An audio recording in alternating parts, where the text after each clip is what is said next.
안녕하세요. 저는 30대 초반 유부녀입니다. 저는 결혼한 지 얼마 되지 않는 새댁이에요. 사실 어릴 때부터 운동만 해온 저는 워낙 왈가닥이라는 소리만 듣고 자라서 학창시절 내내 남자한테 인기가 별로 없었어요. 초등학교 때부터 중학교 때까지 육상을 했고 고등학교는 검도랑 유도를 했어요. 워낙 성격도 갈갈하고 여성스럽지 않아서 고등학교 때는 여자친구들보다 남자친구들이 훨씬 더 많았습니다. 그러다 집안에 큰일이 좀 있어서 제가 방황을 좀 했었어요. 고등학교 2학년 때 어머니가 교통사고로 갑작스레 돌아가셨거든요. 상대방 차량이 졸음운전을 해서 사고가 났어요. 정말 갑작스러운 사고였기 때문에 가족 모두가 오랫동안 충격에서 벗어나지 못했습니다. 특히 집안의 막내였던 제가 상태가 심각했습니다. 저는 한동안 학교에도 가지 못할 정도로 마음을 잡지 못하고 우울하게 지냈어요. 그때 제 성격이 많이 달라진 거예요. 그 전까지는 운동만 하는 천덕꾸러기였는데 어머니가 돌아가신 이후엔 성격이 잔뜩 삐뚤어져서 세상이 다 싫었어요. 세상에 엄마도 없는데 제가 학교에 왜 가야 하고 밥은 왜 먹어야 하는지 이유를 찾지 못했습니다. 그 정도로 의욕이 없었어요. 그랬으니 아버지와 언니는 본인들도 힘들었을 텐데 저까지 챙기느라 고생을 했죠. 언니는 저에게 뭐라도 먹이려고 매일 핸드폰을 보고 음식을 만들어줬지만 저는 입에도 대질 않았어요. 제가 아무것도 먹지 않아 계속 말라가는 것도 문제였지만 그전에도 운동만 하고 공부는 전혀 안 하던 제가 학교까지 가지 않으니 생활기록부가 난리가 났죠. 지희야, 네만 모르는 건 아닌데 여기서 더 학교 빠지면 올해 수업 일수 모자라서 내년에 다시 2학년으로 다녀야 할지도 몰라. 그러니까 조금 힘들더라도 학교에는 나오는 게 어떠니? 아침마다 담임 선생님과 친구들에게 연락이 왔습니다. 한 친구는 아침마다 모닝콜을 해주고 집 앞까지 데리러 오기도 했어요. 하지만 저는 아무것도 하고 싶지 않았습니다. 이대로 바닥으로 푹 꺼지든 하늘로 솟아나든 이 세상에서 사라지고 싶다는 생각만 들었어요. 결국 저는 수업 일수를 채우지 못해 고등학교를 1년 더 다녀야 하는 상황이었어요. 그쯤 되니 아버지와 언니도 제 꼴을 봐줄 수가 없다며 학교는 무조건 나가야 한다고 다그쳤습니다. 너만 힘들어? 아빠랑 네 언니도 마음 다 잡고 또 잡고 간신히 버티면서 사는 거야. 안 그래도 힘들어 죽겠는데 너까지 보태지 마, 제발. 그 전까지는 제가 무슨 짓을 해도 다 괜찮다고 받아주기만 하시던 아버지가 결국은 폭발을 하신 거죠. 아버지는 제발 학교에 가라고 제 손을 끌어당기면서 펑펑 눈물을 쏟았습니다. 저는 아버지가 그렇게 우는 모습을 처음 봤어요. 어머니가 돌아가셨을 때도 눈물을 애써 훔치며 꾹꾹 참으시던 아버지였는데 저를 와라 껴안으며 울부짖었어요. 지희야, 아빠도 너무 화가 나고 억울해. 하지만 제발 엄마가 원하는 건 이런 게 아니라는 거 너도 알잖아. 제발 정신 좀 차려. 아버지의 떨리는 어깨와 제 손등으로 떨어지는 아버지의 눈물이 제 가슴을 아프게 만들었습니다. 저는 아버지의 떨리는 어깨를 꼭 안아드렸어요. 그날 이후 간신히 정신을 차린 저는 학교에 갔습니다. 저보다 한 살 어린 친구들과 학교에 다닌다는 게 쉬운 일은 아니었지만 그래도 아버지와 언니를 생각하며 성실하게 다녔어요. 다른 친구들보다 1년 늦게 고등학교를 졸업한 저는 대학을 진학하지 않고 1년간 배낭여행을 떠났습니다. 주변 친구들은 모두 저를 이해하지 못했어요. 고등학교도 남들보다 1년 더 다녀서 이미 20살인데 대학도 진학하지 않고 배낭여행을 다녀오면 그때는 어떻게 살 거냐고 걱정을 했죠. 하지만 저는 그런 걱정은 하지 않았습니다. 인생이라는 게 절대 계획대로 되지 않는다는 걸 저는 이미 뼈저리게 체감한 후였기에 남들처럼 뻔하게 살고 싶지 않았어요. 1년간의 배낭여행을 다녀온 저는 대학에 진학하지 않고 무작정 닥치는 대로 아르바이트를 했습니다. 배낭여행을 하는 동안 돈이 부족하면 아르바이트를 해서 충당했거든요. 언어가 미숙하고 경험이 없어도 그냥 없는 대로 닥치는 대로 다 했어요. 한국에 돌아와서도 저는 아무 계획 없이 제가 하고 싶은 대로 하면서 살았습니다. 그러다 보니 예기치 않은 사건 사고도 많았어요. 식당에서 설거지 아르바이트를 할 때는 사장이 아주 고약한 사람이었는데 자꾸만 알바비를 안 줘서 결국은 식당에 있는 그릇을 다 깨부수고 나온 적도 있어요. 옷가게에서 아르바이트를 할 때는 상습적으로 환불하러 오는 손님과 머리끄댕이를 잡고 싸운 적도 있습니다. 사회 경험을 쌓겠다고 닥치는 대로 일을 했지만 사회 경험이 쌓이기는커녕 싸움 실력만 더 늘었죠. 그래도 제 경험이 다 쓸모없는 건 아닌 게 아르바이트를 하다가 남편을 만났어요. 제가 새벽에 대학병원 약제과에서 아르바이트를 한 적이 있습니다. 간단한 포장 업무였는데 거기서 남편이 약사로 일하고 있었거든요. 남편은 저보다 10살이 많아요.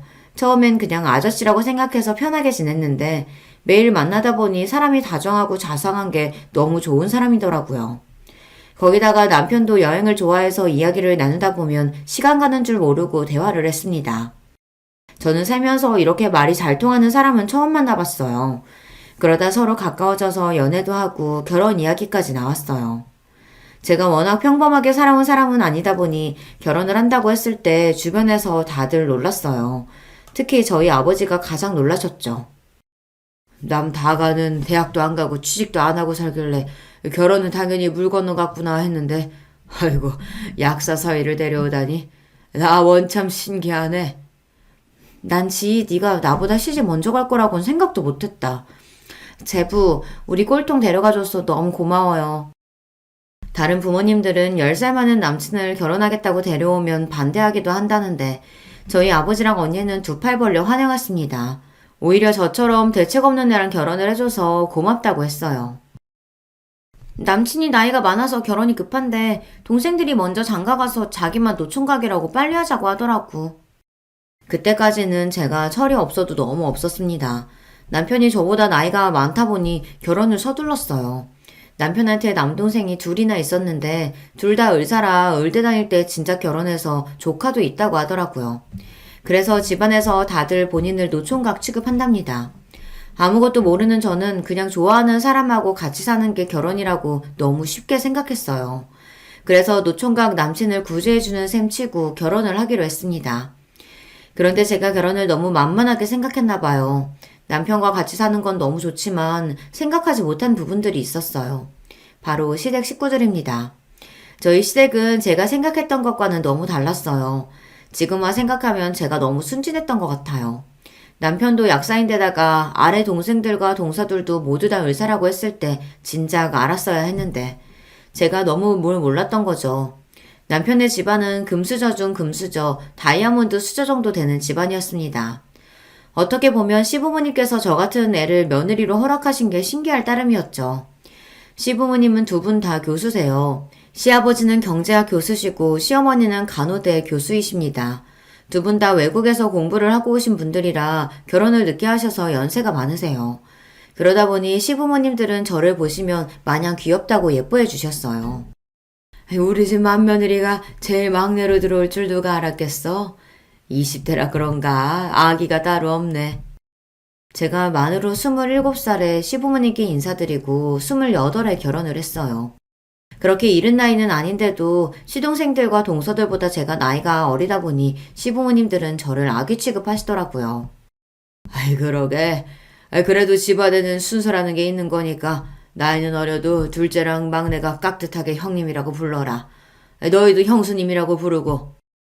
저와 남편이 나이 차이가 많이 나다 보니 공교롭게도 남편 형제들과 동서들은 모두 저보다 나이가 많았습니다.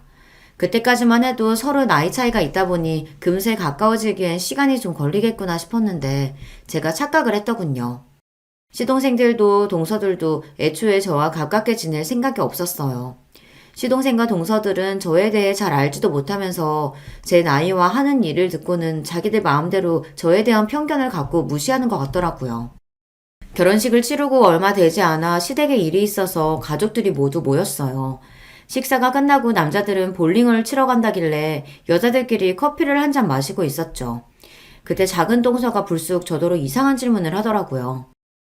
이제 결혼도 했는데 아직도 병원 약제과에서 아르바이트 한다면서요? 굳이 왜 그러는 거예요? 설마 아주버님이 생활비 안 줘요? 별거 아닌 질문이었지만 저는 괜히 기분이 상했습니다. 작은 동서 말투가 어딘지 묘하게 저를 무시하는 듯한 느낌이 들었거든요. 내가 일하는데 생활비를 뭐하러 받아요. 나 약제과에서만 일하는 거 아니고 옷가게에서도 아르바이트 하고 있어서 돈은 충분해요. 동서가 하는 말의 의도를 모르는 건 아니지만 저는 애써 모르는 척 제 생각대로 이야기를 했습니다. 성인이 된 이후 제가 취직을 안 하고 아르바이트만 한다고 했을 때 이해하지 못하는 사람들이 많이 상대했으니까요. 그러자 동서들이 자기들끼리 눈을 맞추며 실실 웃더니 막내 동서가 이해가 안 된다는 듯 제 어깨를 기분 나쁘게 톡 쳤어요. 우리 형님 나이가 어려서 그런가 철이 없어도 너무 없다. 아주버님이 약재과 과장인데 아내가 같은 직장으로 아르바이트 나오면 아주버님이 뭐가 돼요. 사람들이 말은 안 해도 다들 뒤에서 쑥덕거리죠.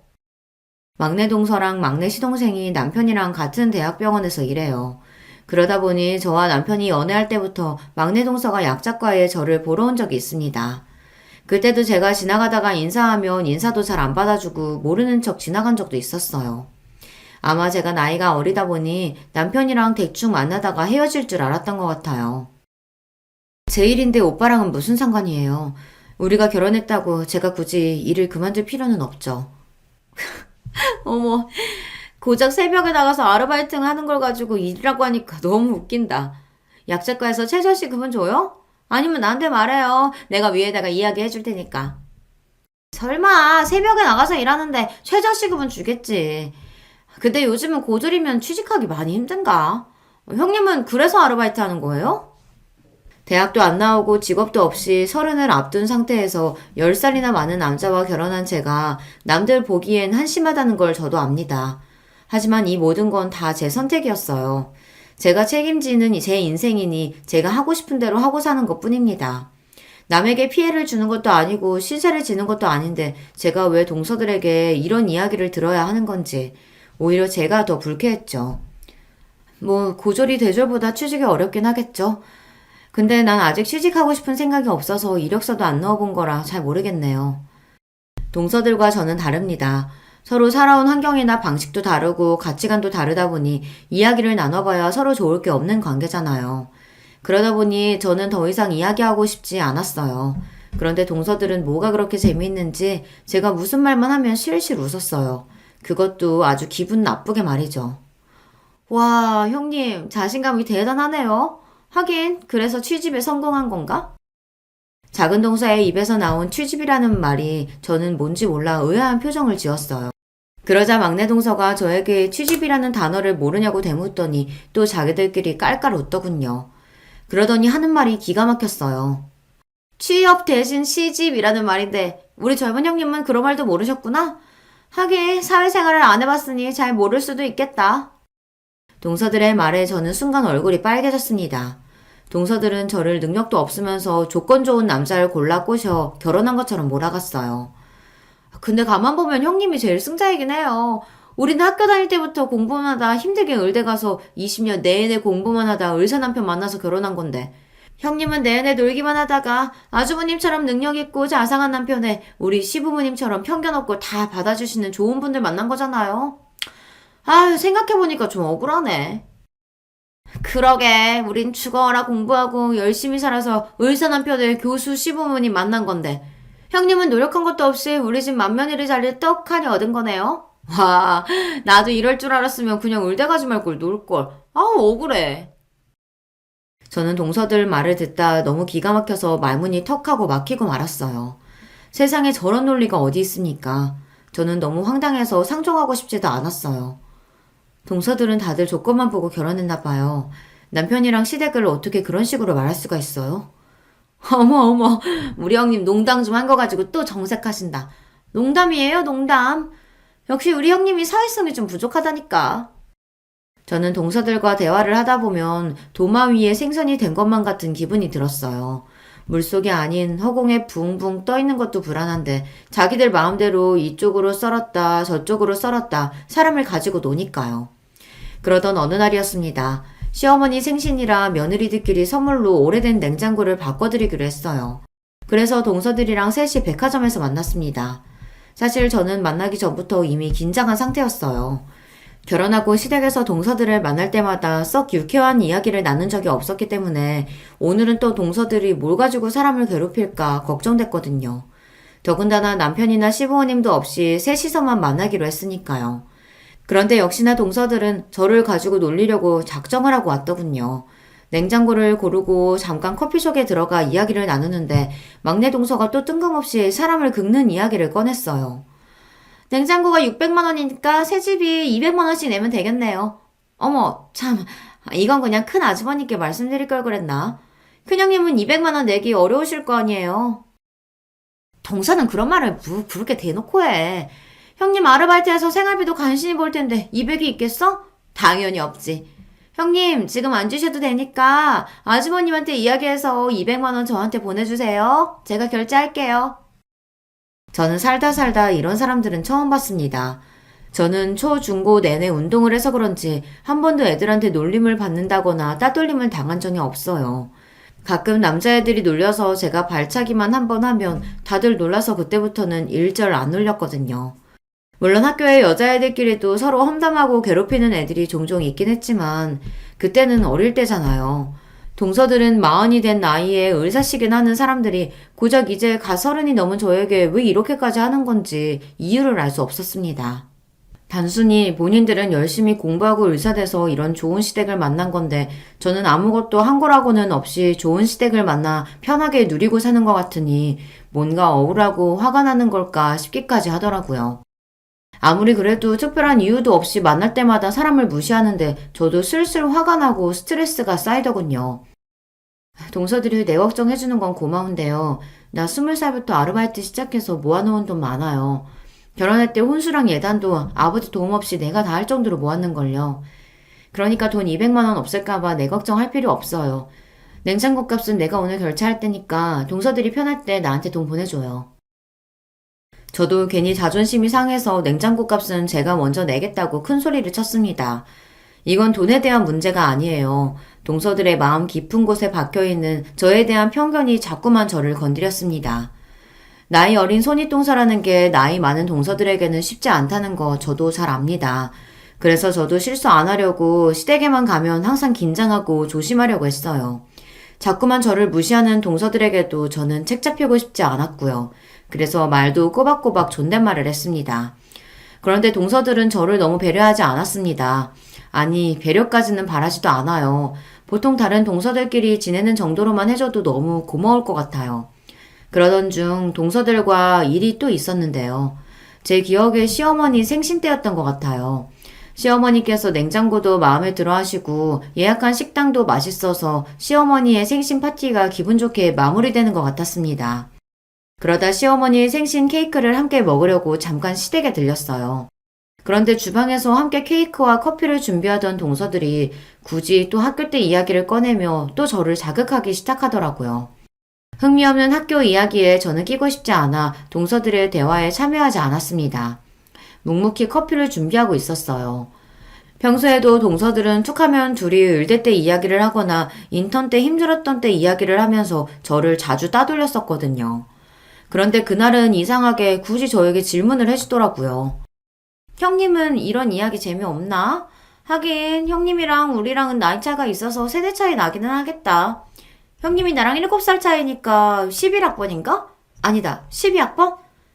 에이, 형님. 큰형님 대학 안 나왔잖아요. 학번이 어디 있어요. 대학은 안 나왔어도 친구 중에는 대학 간 사람 있을 거 아니에요. 친구들이 12학번이에요? 저는 이제 와서 동서들이랑 학번 이야기를 왜 해야 하는 건지 이해가 되지 않았어요. 하지만 대충 받아줬습니다. 그런데 그게 또 화근이 돼서 동서들이 신이 났어요. 친구들은 12학번인데 난 고등학교를 1년 더 다녀서 만약 대학 갔으면 13학번이에요. 거짓말을 할 줄 모르는 제 성격이 마음에 들지 않았던 건 그때가 처음이에요. 대충 그냥 12학번이든 13학번이든 그렇다고 할 걸 굳이 다 솔직하게 이야기를 해서 동서들에게 좋은 먹잇감을 던져줬습니다. 어머, 큰형님, 왜 고등학교를 1년 더 다니셨어요? 우리 땐 공부 못해도 졸업은 다 시켜줬었는데. 동서는 뭘 그런 걸 꼬치꼬치 물어봐. 안 들어도 뻔하지. 뭐 우리 형님 학교 다닐 때 방황을 좀 세게 했나봐요. 무슨 사고를 쳤길래 유급까지 당했어요? 썰 좀 풀어봐요. 그래요. 우리 공부만 한 범생이라 학창시절에 재미있는 썰 하나도 없는데 얘기 좀 해줘요. 순간 저는 누군가 제 목을 조여오는 것처럼 답답한 기분에 휩싸였습니다. 평소 동서들과 사이가 좋았다면 그 정도 질문 가지고 힘들지는 않았을 텐데 동서들이 어떤 의도를 가지고 저를 닥달하는지 알다 보니 숨이 더 막히더군요. 그때였어요. 케이크를 가지러 주방에 들어온 남편이 동서들이 하는 이야기를 들었는지 인상을 구겼습니다. 재수씨들은 뭐가 그렇게 재밌어서 사람을 몰아붙여요.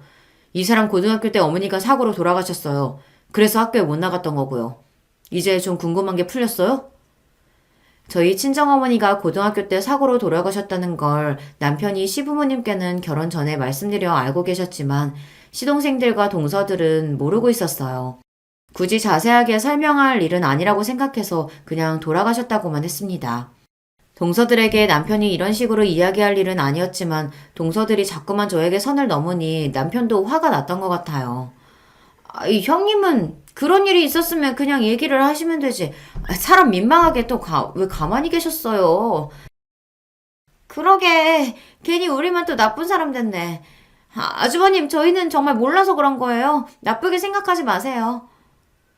동서들은 당황한 얼굴로 남편에게 일부러 그런 게 아니라고 변명을 하며 급하게 주방을 나갔어요. 남편은 동서들이 나가자마자 걱정스러운 표정으로 이런 일이 또 있었냐고 저에게 물었어요. 하지만 저는 처음 있는 일이라고 대충 둘러댔습니다. 안 그래도 저와 동서들 사이를 남편은 항상 주시하고 걱정하고 있었는데 사소한 일로 괜히 신경 쓰게 하고 싶지 않았거든요. 그리고 저도 그제서야 동서들이 어떤 사람인지 감이 좀 잡혔습니다. 사실 그 전에는 동서들이 저를 무시하고 말도 안 되는 막말을 했어도 시간이 지나면 저러다 말겠거니 했어요. 저보다 나이도 많고 배울 만큼 배웠다는 사람들이니 그 정도로 개념이 없는 사람일 거라고 생각했거든요. 그런데 제가 사람을 잘못 봐도 한참 잘못 봤더군요. 동서들은 개념이 없는 정도가 아니라 기본적인 인성 자체가 글러먹은 인간들이었어요. 더는 상정할 필요 없겠다 싶었습니다. 하지만 제가 아무리 상정하고 싶지 않다고 해도 가족으로 엮인 관계이다 보니 아예 안 보고 살 수는 없었습니다. 그나마 다행인 거는 동서들이 둘 다 의사다 보니 병원 일이 바빠 시댁 행사에 자주 빠지는 일이 많았어요. 명절에도 병원에 일이 있으면 출근을 해야 한다고 해서 명절에 시댁에 며느리는 저만 간 적도 허다했습니다. 그때마다 시부모님은 저에게 부담을 주는 것 같다고 저도 오지 않아도 된다고 하셨어요. 이번 명절에 둘째 막내 둘 다 근무를 하고 명절 지나고 온다고 하네. 우리는 제사도 없고 특별히 할 일 없으니까 그네 너도 그냥 일찍 친정 가서 쉬어. 아니면 둘이 여행이라도 다녀오던지. 동서들이 거지 같아도 제가 시댁에 가는 걸 싫어할 수 없는 게 시부모님은 너무나도 좋으신 분들이에요. 주변 친구들한테 이야기하면 세상에 너희 시부모님 같은 분들이 없다고 할 정도로 너무 좋으세요. 평소에도 절대 먼저 전화하시는 일도 없고 제가 안부 전화를 일주일에 한 번 정도 드려도 번거롭게 전화하지 않아도 된다고 편하게 이야기해 주시죠. 거기다가 명절에도 일이 있으면 올 필요 없다고 항상 먼저 이야기를 해주세요. 더군다나 저와 남편이 결혼하고 2, 3년 동안 아이를 갖지 않았는데도 한 번도 아이는 언제 가질 거냐는 식의 이야기를 꺼내신 적도 없습니다. 오히려 동서들이 쓸데없는 참견을 하기는 했지만요. 큰형님은 결혼한 지 꽤 된 것 같은데 왜 애를 안 가져요? 한 살이라도 어릴 때 가져야지. 나이 먹어서 키우려고 하면 너무 힘들어요. 혹시 우리 아주버님이 나이가 많아서 영 안 생기는 건가? 동서들은 둘 다 결혼하자마자 애를 낳아서 조카들이 벌써 다들 초등학교 고학년이에요. 동서들은 둘 다 일이 바쁘다 보니 친정에서 애들을 다 봐주시는 것 같더라고요. 요즘은 여자가 젊어도 안 생기는 경우가 많던데 어차피 낳을 생각 있는 거면 하루라도 빨리 병원에 가봐요. 아주버님 나이도 있는데 더 늦어지면 못 낳을걸요? 제가 먼저 애 낳고 싶다고 말한 것도 아닌데 동서들은 우리 부부가 애를 낳네 못 낳네 하면서 자기들끼리 떠들었어요. 참 저에게 관심이 많았습니다. 우리는 연애할 때부터 아이는 생기면 낳고 안 생기면 그냥 둘이 재밌게 살자고 이야기했던 거라 굳이 걱정 안 해요. 남편도 저도 둘 다 결혼했다고 꼭 아이를 가져야 한다고 생각하는 편은 아니라서 아이 문제는 구체적으로 생각해 본 적이 없었어요. 형님은 참 눈치도 없다. 그 말을 믿어요? 남자들 100이면 100, 다들 애가 있든 없든 상관없다고 말해요. 근데 그거 다 여자 부담 가질까봐 하는 말이지 속으로는 다 낳고 싶어 하죠. 우리 신랑도 애 안 낳아도 된다더니만 결혼하고 반년 지나자마자 왜 애가 안 생기냐고 병원 가보자고 했다니까요. 동서 말이 맞아요. 아주버님 우리 애들 태어났을 때 얼마나 예뻐했는데요. 자기 자식 낳으면 아주 난리 날걸요? 맞다. 아주버님 아기 엄청 좋아하시지? 우리 큰형님이 빨리 아기 하나 낳아줘야겠네. 동서들과 이야기를 나누다 보면 마음이 항상 무겁고 답답해요. 듣다 제가 알아서 하겠다고 한마디 하려던 참이었는데 저희 이야기를 들으셨는지 시어머니께서 나서서 제 편을 들어주셨습니다. 너희들은 아직 결혼한 지 얼마 안 된 사람한테 무슨 그런 이야기를 하고 있어? 애 낳고 말고는 부모가 될 사람들이 결정하는 건데 큰애들이 둘이 어려나 알아서 하겠지. 시부모님과 대화를 하다 보면 시부모님이 아니라 마치 친정 부모님과 이야기를 하는 것 같다고 느낄 때도 많아요. 엄마가 일찍 돌아가셔서 제가 결혼한 모습을 엄마가 보셨다면 어땠을까 가늠이 되진 않지만 그래도 언제나 저를 먼저 생각해 주시는 시부모님이 있어서 마음이 든든했습니다. 그렇다 보니 저는 시부모님이 굳이 올 필요 없다고 하셔도 알아서 시댁에 자주 갔어요. 명절에도 오지 말라고 하셔도 제가 먼저 일찍 찾아뵙고 인사를 드렸습니다. 한 번은 명절에 저희 부부와 시부모님과 함께 여행을 가기로 했습니다. 동선애들은 다들 바쁘다고 해서요.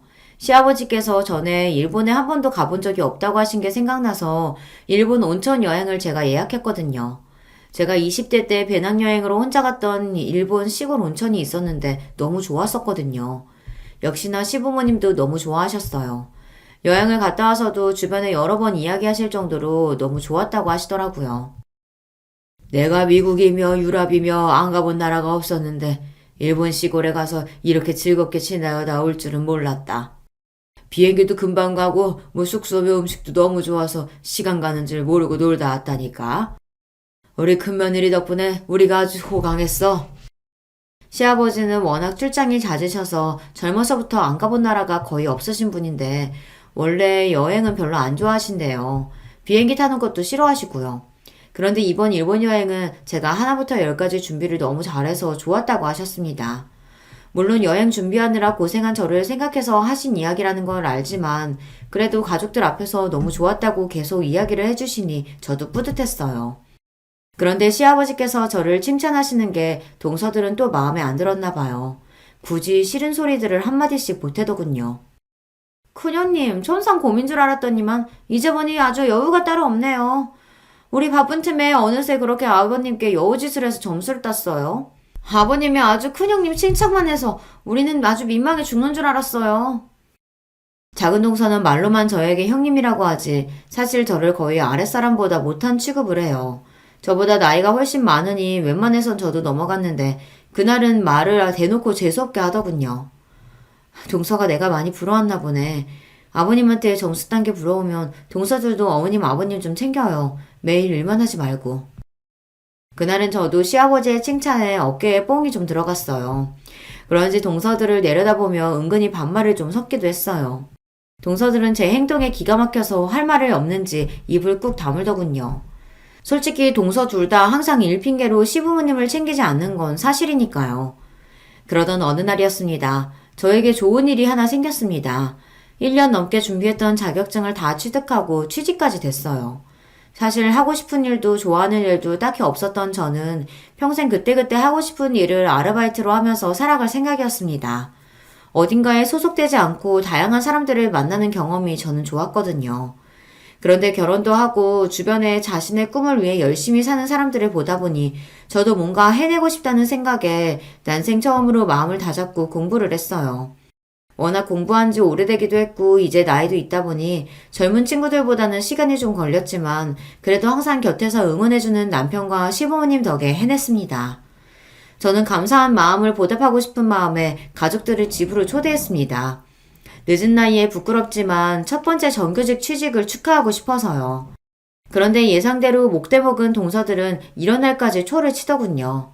신이 나서 이것저것 준비해놓은 저를 보고는 한다는 소리가 기가 막혔어요. 아이고 우리 형님 무슨 대단한 일 하셨다고 이렇게 요란하게 준비를 했어요?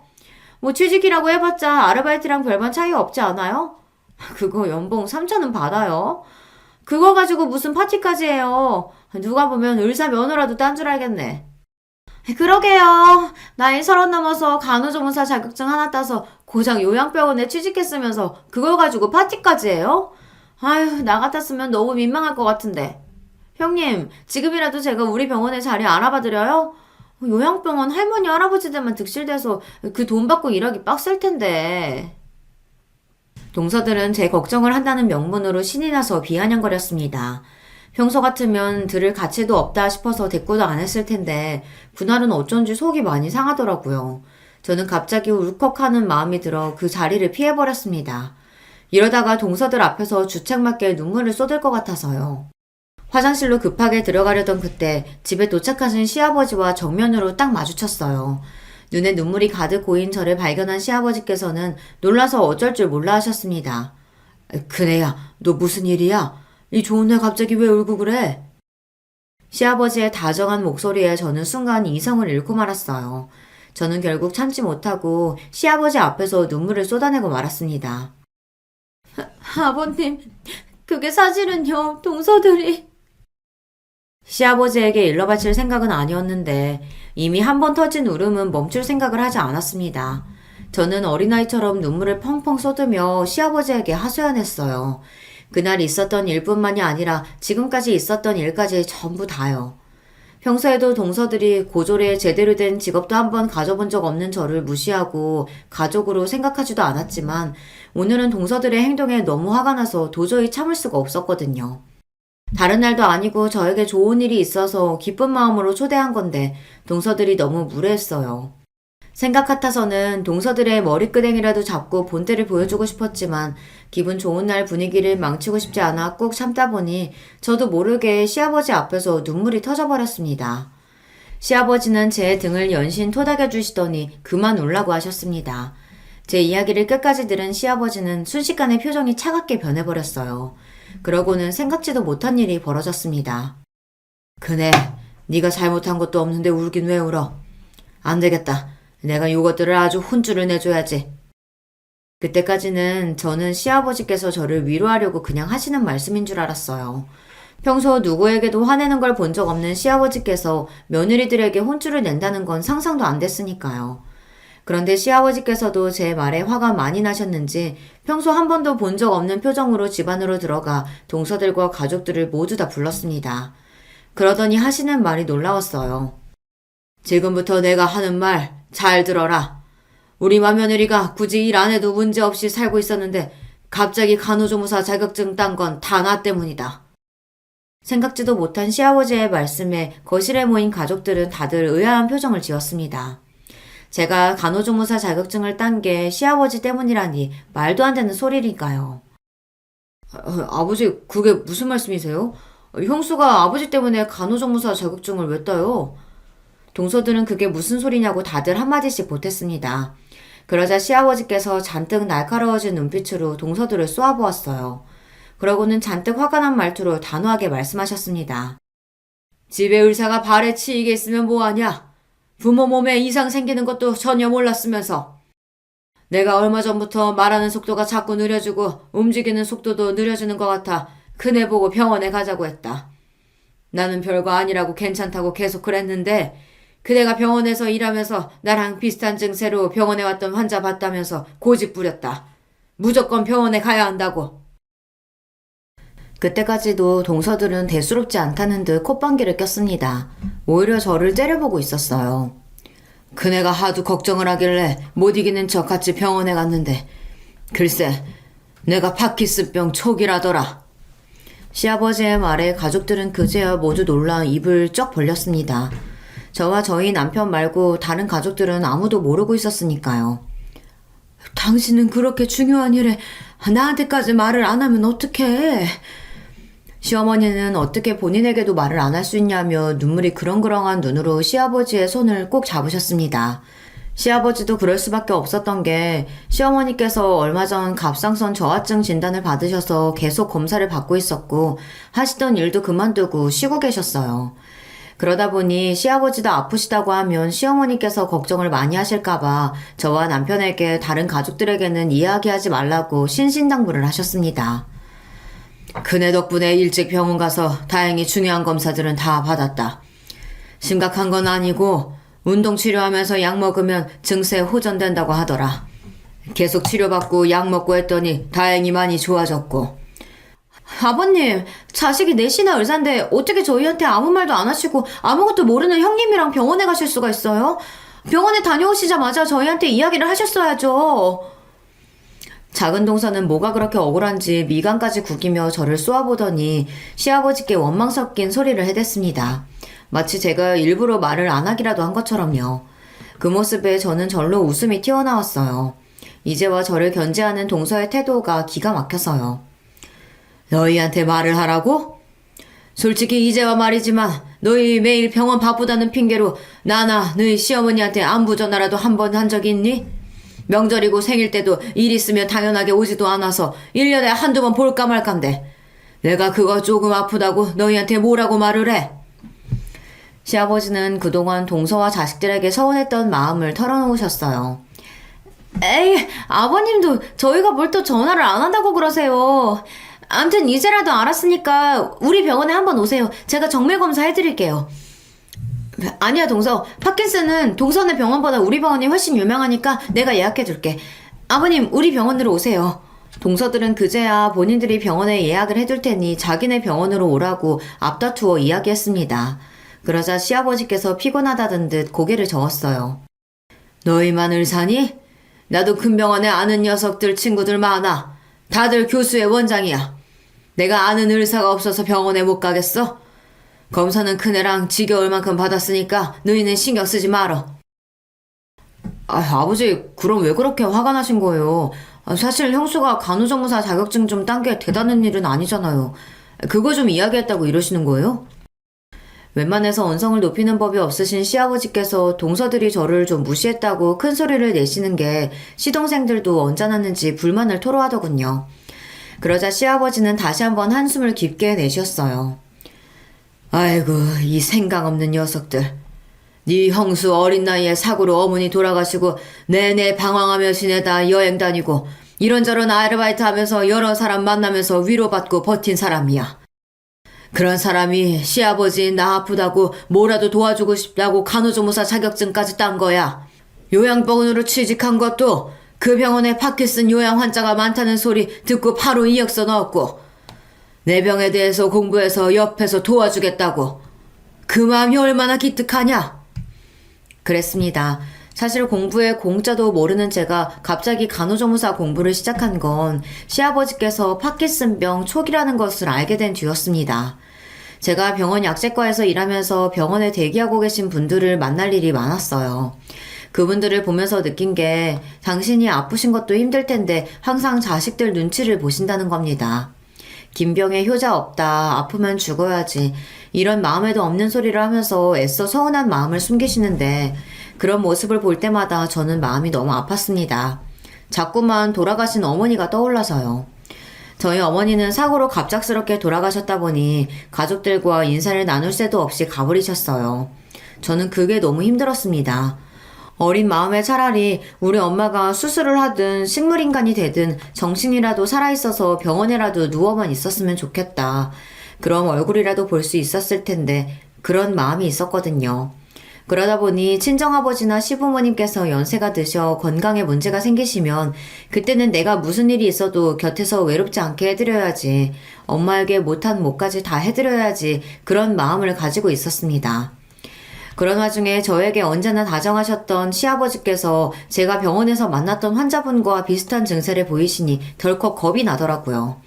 그래서 우겨서 병원도 모시고 가고 어떻게든 병증이 좋아지셨으면 좋겠다 싶은 마음에 공부도 한 거예요. 저는 시동생이든 동서들처럼 의사도 아니고 남편처럼 약사도 아니지만 제 위치에서 시아버지를 위해 할 수 있는 일이 뭐가 있을까 고민하다가 생각해서 결정한 일이었어요. 그리고 생각보다 간호조무사 일이 저랑 잘 맞았습니다. 안 해본 아르바이트 없이 이런저런 일을 하면서 느낀 게 저는 사람을 만나고 사람을 돕는 일이 적성에 맞더라고요. 누가 내 마음을 알아줬으면 좋겠다라는 마음으로 시작한 건 아니었지만 시아버지께서 그런 저의 마음을 알아주시고 이해해주시니 저는 그것만으로도 마음이 싹 풀리는 것 같았습니다. 앞으로는 동서들이 제 앞에서 무슨 소리를 하더라도 다 무시하고 이겨낼 수 있을 것 같았어요. 그대는 나이는 어려도 우리 집 며느리들, 아니 우리 집 자식 중에 제일 그릇이 크고 마음이 깊은 애다. 앞으로 한 번만 더 큰애 마음 상하게 하는 일 있으면 그거 내가 가만히 안 있을 거니까 그런 줄 알아. 시아버지의 단호한 말투에 그전까지 궁시렁거리던 시동생들과 동서들은 입을 딱 다물어 버렸습니다. 더군다나 거기서 끝이 아니었어요. 시아버지는 동서들에게 다가가 지금 당장 저에게 사과를 제대로 하라고 하셨습니다. 왜들 그러고 있어? 잘못한 일이 있으면 사과해야지. 어디 감히 손이 형님한테 최저시급이니 고작 요양병원이니 그런 소리를 해? 너희들은 의사라는 것들이 병원에서 같이 일하는 동료들을 그런 식으로 생각하냐? 아니에요, 아버님. 제가 병원 생활이 몇 년인데 설마 간호조무사들을 그렇게 생각하겠어요. 그럼 네 형님한테 왜 그런 소리를 한 거야? 너도 모르게 그런 실언한 거면 얼른 지금 당장 사과해라. 막내 너도. 사과하라는 말에 동서들이 입을 다물고 쭈뼛거리니 시아버지께서 자리에서 벌떡 일어나 화를 내셨습니다. 얼씨구, 너희가 아직도 뭘 잘못했는지 모르는구나. 너희들은 스스로 좋은 대학 나오고 의사라고 뭐 되게 대단한 자식이고 며느리인 줄 아나 본데 나한텐 전혀 아니거든. 나도 사람이라 의사고 뭐고 나한테 잘하고 나 잘 챙기는 자식이 예뻐. 난 우리 큰며느리가 제일 예쁘고 좋으니까 앞으로 나 죽거든 내 재산은 다 큰애에게 줘야겠다. 동서들이 시아버지의 말을 듣고도 사과를 하지 않은 게 마음에 들지 않으셨는지 시아버지는 갑자기 폭탄 발언을 하셨습니다. 화가 나서 그냥 하신 이야기겠지만 시아버지는 당신의 재산을 모두 다 저에게 주겠다고 하셨어요. 그러자 시동생들이 다들 놀라서 벌떡벌떡 자리에서 일어났습니다. 아버지, 아무리 화가 나도 그렇지 무슨 그런 소리를 하세요. 당신 이런 소리 듣고도 그렇게 입 쿡 다물고 있을 거야? 빨리 형수한테 가서 사과해. 그래, 아버지 한번 말하면 절대 안 바꾸시는 거 몰라? 빨리 그냥 잘못했다고 해. 시동생들은 시아버지의 입에서 재산 이야기가 나오자 당황해서는 동서들을 닥달했어요. 빨리 저에게 사과하라고요. 그러자 동서들은 입술을 꽉 깨물며 제게 다가왔습니다. 형님, 제가 실언을 했어요. 죄송해요. 다시는 안 그럴게요. 저도 죄송해요. 사과라고 해봐야 시아버지의 호통에 엎드려 절박이었지만 저는 그런대로 기분이 나쁘지 않았습니다. 결혼하고 지금까지 동서들에게 별의별 소리를 다 들었어도 한번 미안하다거나 실언이었다거나 그런 소리는 저 잘난 입으로 들어본 적이 없었는데 풀이 잔뜩 죽어서 잘못했다고 하니 속이 좀 풀리기는 하더군요. 더군다나 그 이후로는 동서들도 제 앞에서 말조심을 했어요. 대단하게 형님 대우를 해주는 건 아니었지만 그래도 전처럼 고졸이네 철이 없네 하는 식의 막말은 전혀 하지 않았고요. 제가 하는 일도 존중해줬습니다. 심지어 시아버지와 저와의 대화에 끼고 싶어서 안달이었죠. 아버님 아침도 안 드셨다면서요? 제가 말씀드렸잖아요. 파킨슨은 규칙적인 식사가 제일 중요하다고요. 요즘 자꾸 늦잠 주무시고 아침 운동도 안 하신다면서요? 그러다가 또 약 늘리시려고 그러세요? 아이고 선생님, 저번에 병원 갔을 때 한 교수가 나 좋아졌다고 하는 소리 같이 들었잖아요. 오늘은 진짜 피곤해서 늦잠 좀 자고 싶어서 그런 거니까 이해해줘요. 자꾸만 제가 시아버지에게 시도 때도 없이 전화하고 찾아와서 잔소리를 하니 시아버지는 저를 선생님이라고 부르셨어요. 담당 교수보다 제가 더 무섭다고요. 아버님, 형님 말이 맞아요. 잠도 좋지만 아침 운동은 꼭 하셔야 해요. 형님도 출근하시기 전에 매일 아버님 운동했나 안 했나 체크하시느라 고생인데 말 좀 들으세요.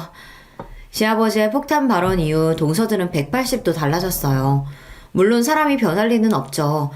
속으로는 무슨 생각을 하고 제가 없을 때는 동서 둘이 뭐라고 떠드는지는 몰라도 최소한 제가 있는 앞에서는 이제 저를 무시하는 말을 하지는 않아요.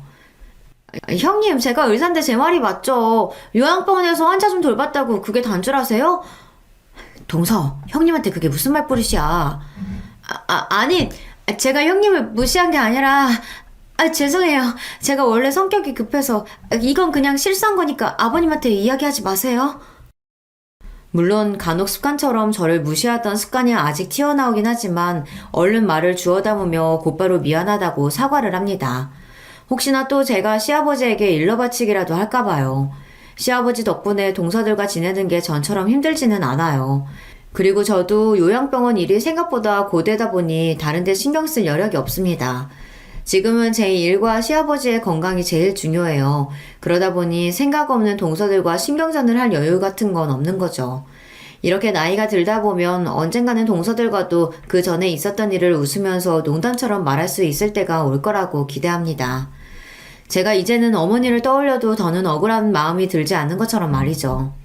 여러분은 저와 같은 경험을 하신 적이 있으세요? 절대 용서할 수 없을 것만 같은 대상을 용서한 적이요. 그런 경험이 있으시다면 댓글로 남겨주세요. 저와 비슷한 일을 겪으신 분들의 댓글을 보면 저도 다시금 마음을 다잡고 용기를 내며 살 수 있을 것 같습니다. 두서없이 써내려간 저의 이야기 끝까지 들어주셔서 감사해요. 여러분의 가정에는 언제나 행복한 일만 가득하시길 바랄게요. 안녕하세요. 저는 30 중반의 여성입니다. 저는 결혼했지만 전업주부는 아니고요. 나름 열심히 일하고 경력에 욕심이 있는 잘 나가는 아줌마입니다. 비록 결혼하고 유부녀가 되었어도 최소한의 휴직만 빼고는 계속 일을 하고 있어요. 현재는 변호사로 법조계에서 일을 하고 있습니다. 결혼은 20대 후반에 했어요. 남편은 동갑의 같은 업계 사람이었고요. 사람이 참 순하면서도 착해서 좋아했어요. 사실 제가 이렇게 말하면 많은 분들이 안 믿고는 하는데요. 왜냐하면 남편이 꽤 잘생기고 키도 커서 대부분의 사람들이 제가 남편 얼굴을 보고 좋아했을 거라고 생각하더라고요. 뭐 잘생긴 외모가 분명히 플러스가 된 부분은 있었죠. 하지만 그게 다는 아니라는 거를 잘 알았기 때문에 그저 잘생기기만 했다면 결혼까지 하지는 않았을 겁니다. 저도 나름대로 잘 사는 부모님이 있고 저 자신도 꽤 괜찮은 능력을 가진 아가씨였으니까요. 남편도 사실 제가 그렇게 자신감 넘치는 부분을 좋아했다고 하더라고요. 남편의 집도 괜찮게 사는 집이었어요. 저희 집은 부모님이 두 분 다 의사셨고 병원이 있었는데 남편네는 시아버님이 기업 쪽 좀 높은 분이셨죠. 그렇다고 뭐 장급이거나 그 정도는 아니셨고 승진을 쭉 하셔서 나름대로 임원 자리에는 오르신 분이었어요.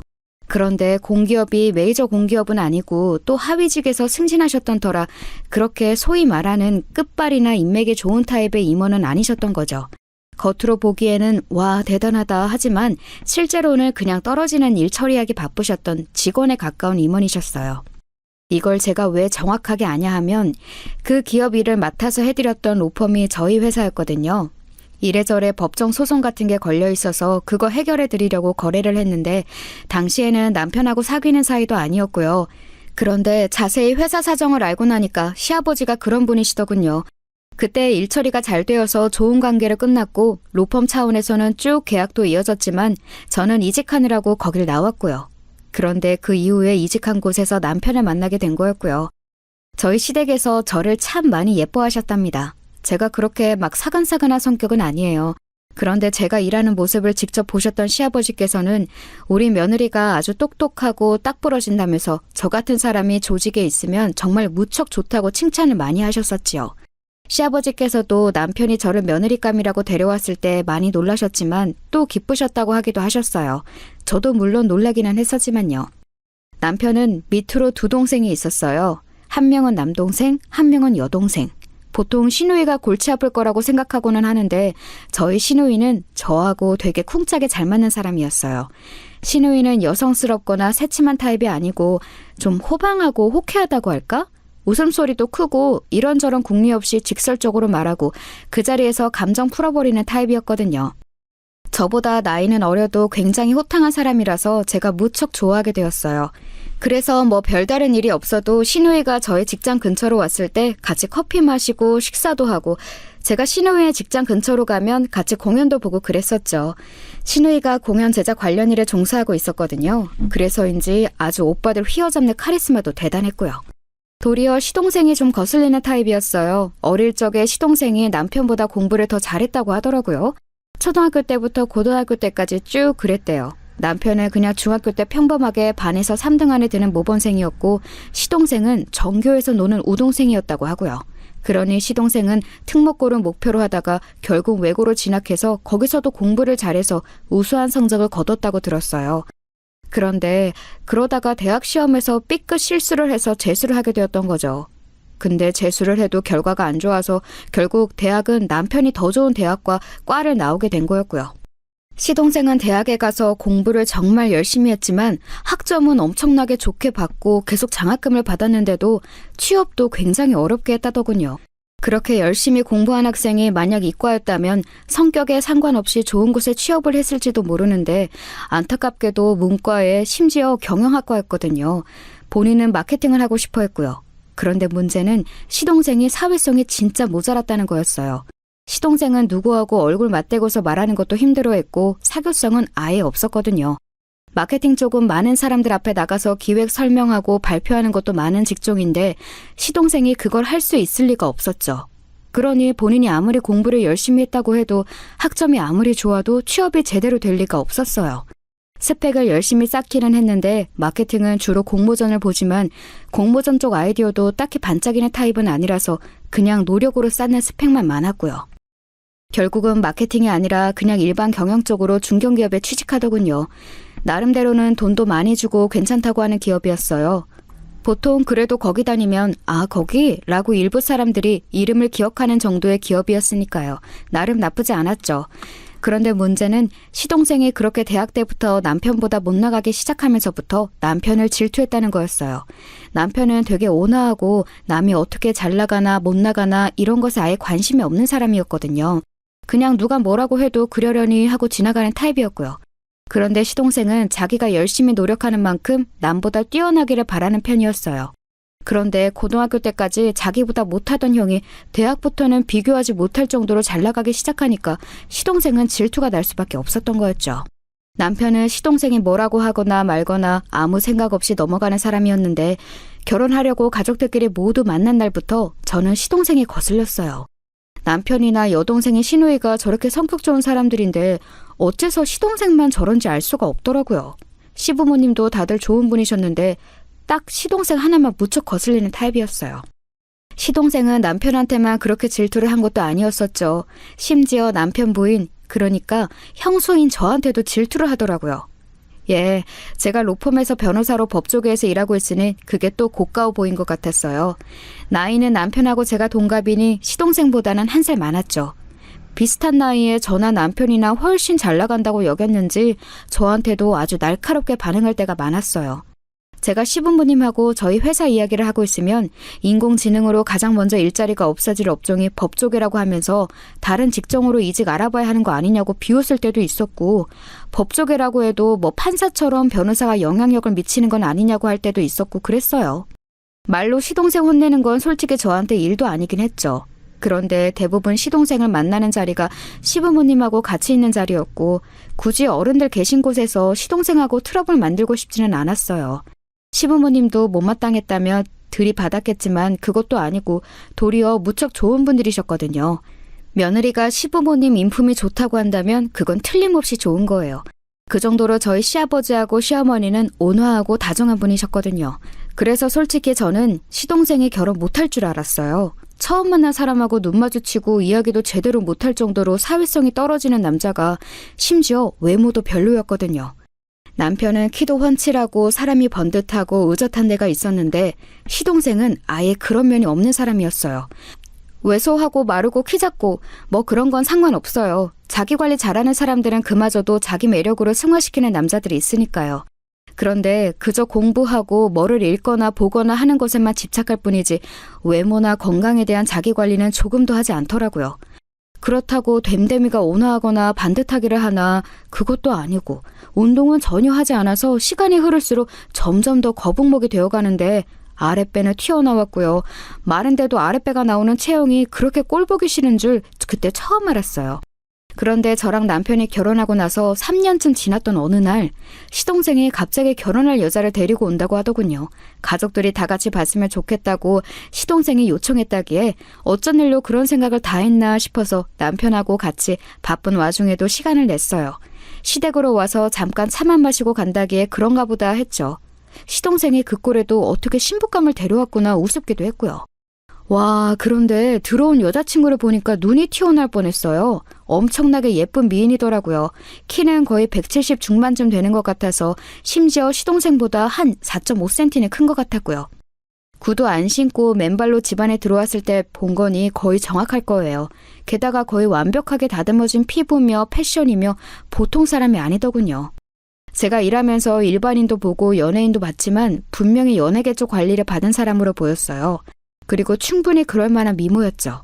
눈은 크고 날씬하고 머리 길고 남자들이 거의 환장할 만한 외모더라고요. 시동생은 거의 그 여친한테 혼이 나간 것 같았어요. 제가 봐도 그러게 생기긴 했어요. 시동생은 예비동서에 비하면 정말 너무, 이런 말은 너무한지 모르겠지만 모자라 보였다고 해야 하나요? 예비동서 옆에는 잘생긴 배우가 서 있어야 할 것 같더라고요. 멋진 남배우 아니면 재벌 총수라든가 그 정도로 미인이었어요. 물론 예비동서 곁에 진짜 연예인 여배우가 서 있으면 또 어땠을지 모르겠는데 저희는 항상 연예인을 보는 게 아니잖아요. 일반인 기준으로 맞춰져 있는 눈에는 그 정도로 예뻐 보였던 거였죠. 그러니 시동생은 대체 어땠겠어요. 그리고 거기에 더해서 시동생이 어깨에 아주 힘이 잔뜩 들어간 게 보이더군요. 엄청난 미모의 아내감을 데려왔으니 거기에서부터 일단 저와 저희 남편한테 이겼다고 생각하는 게 눈에 보였어요. 솔직히 좀 웃기기는 했거든요. 아니 예비동서가 미인인 건 맞지만 그게 뭐라고 저희 부부한테 우월감을 느끼면서 웃으대는지 말이에요. 웃기잖아요. 이야기를 나누다 보니 예비동서는 미인대회 출신이더군요. 그렇다고 미스코리아급은 아니고 무슨 지방 쪽에도 미인 대회가 있었나 봐요. 저는 그런 쪽에는 통 관심이 없어서 잘 몰랐는데 미스코리아가 아니어도 대단한 대회라면서 시동생이 거의 침을 튀겨가면서 열변을 토했어요. 미인대회 출신이건 아니건 이미 보이는 그대로 대단히 미인이던걸요. 그 스펙을 굳이 안다고 해서 달라질 건 없었지만 저나 남편이나 어쨌든 가족이 될 사람이니 열심히 칭찬하면서 장단을 맞춰주었습니다. 새로 만난 사람이 기분 좋아서 나쁠 건 없었으니까요. 예비동서는 전체적으로 새침하다는 인상이었어요. 별다른 말도 없이 그냥 고개만 까딱거리면서 앉아있더라고요. 보통 예비 며느리로 시댁 식구들 뵐 때는 좀 싹싹하게 웃기도 하고 사근사근하게 이야기도 하고 그렇지 않나요? 저도 그다지 사근거리는 성격은 아닙니다만 처음 시부모님하고 시동생, 시누이 볼 때는 제 사교성을 바닥부터 다 끌어내서 있는 힘을 다해 상냥하게 말했어요. 사실 평생 동안 같이 볼 사이인데 처음에는 서로 성의를 다하는 게 맞다고 생각하기도 하고요. 그런데 예비동서는 뭐랄까 누구나 자기 비위를 맞춰주는 게 익숙한 얼굴을 하고 있다고 할까요? 사실 그 정도 미인이면 주변을 둘러싼 남자들이 죄다 예비동서 비위를 맞추기는 했을 거예요. 당연하죠. 하지만 시댁 식구들까지 그럴 것을 기대하면 안 되는데 뭔가 착각하고 있는 것 같더라고요. 사실 저는 거기서부터 일단 좀 빈정이 상했었죠. 제가 빈정이 상하든 말든 일단 시동생이 하도 적극적이라서 결혼은 바로 빠르게 진행되었어요. 결혼식에서도 동서가 너무 예뻐서 마치 모델이 웨딩드레스 입은 것 같다면서 모두가 수군거렸죠. 동서가 미인이라서만 이야기가 나온 건 아니었어요. 키가 큰 동서가 굽이 낮은 구두를 신었는데도 키가 작은 시동생은 거의 하이힐 수준의 구두를 신어야 했거든요. 보는 사람들 누구라도 다 눈치챌 수 있을 정도로 높은 신발이었어요. 거의 계단이더라고요. 심지어 버진로드 걸어 나오다가 한 번 삐끗해서 진짜 위기의 순간이 있었는데 어떻게 그래도 중심을 잡아서 그나마 엎어지지 않았어요. 솔직히 엎어지는 걸 봤으면 좀 웃기긴 했겠다 싶더군요. 너무 심술 맞을 수도 있지만 제 결혼식 아닌데 어때요? 게다가 그렇게 얄밉게 구는 사람인데요. 웨딩 사진도 한껏 키 속임을 해서 찍어놓고 구두는 거의 계단 수준으로 높게 신어놓고 하여간 웃겼어요. 동서는 시동생이 그렇게 많이 좋지는 않은 것 같더라고요. 그냥 만나본 중 괜찮은 사람이고 또 성실한 사람이기는 하니까 결혼한다는 느낌? 직접 동서가 말한 것은 아니지만 제가 느끼기에는 그랬어요. 사실 동서 정도의 미모면 들이대는 남자가 진짜 많았을 텐데 시동생처럼 솔직히 볼품없는 남자한테 결혼을 허락한 이유가 궁금하긴 하더라고요. 그리고 솔직히 불쾌했던 점은 하나 더 있었어요. 동서가 시댁 식구들하고 만남을 가진 이후에 묘하게 저희 남편을 쳐다볼 때 눈길이 이상하더라고요. 뭔가 부러움이라고 해야 하나? 탐나는 시선이라고 해야 하나? 그런 거요. 남편 직업을 듣더니 더 시선이 강해지더라고요. 남편도 변호사, 저도 변호사라고 하니 이상하게 나를 세워서 절 쳐다봤고요. 그냥 제 착각이겠거니 하고서 넘기려고 했는데 여자 직감이라는 게 그렇게 넘길 수 있는 게 아닌 건 다들 아시죠? 아무래도 동서가 시동생보다는 저희 남편이 좀 더 탐나는 상대라고 생각하긴 하는 것 같더군요. 물론 제가 버티고 있어서 어떤 수작도 못하긴 했지만요.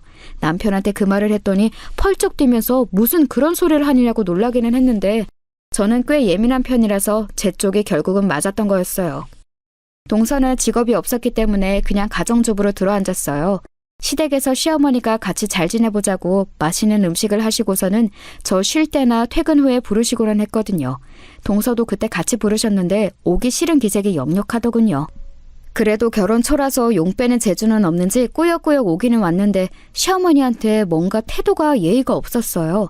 시어머니가 같이 앉아서 식사하시는데 숟갈 드시기도 전에 이미 본인은 한두 수저는 떠서 먹고 있다든지 시어머니가 과일 깎아주시면 그냥 그거 낼름낼름 받아먹으면서 자기가 어떤 뒤처리나 자리 정리도 안 한다든지 하여간 가지가지로 신경 거슬리게 행동을 하더라고요.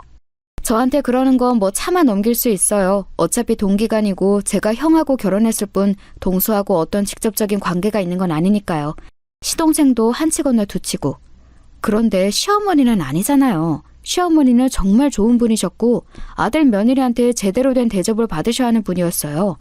그리고 부모 자식 간의 예의는 놔두고라도 같이 모여서 식사를 하고 다과를 먹는데 아무 일도 안 하고 입만 와서 날름날름 먹기만 하는 사회성을 대체 어디다 쓸 수가 있죠? 저는 대학 졸업 이후로 끊임없이 일을 해왔기 때문에 저런 식으로 사회성 없는 꼬라지를 보고 있기가 힘들더군요. 저는 그래서 하루는 동서를 따로 불러냈어요.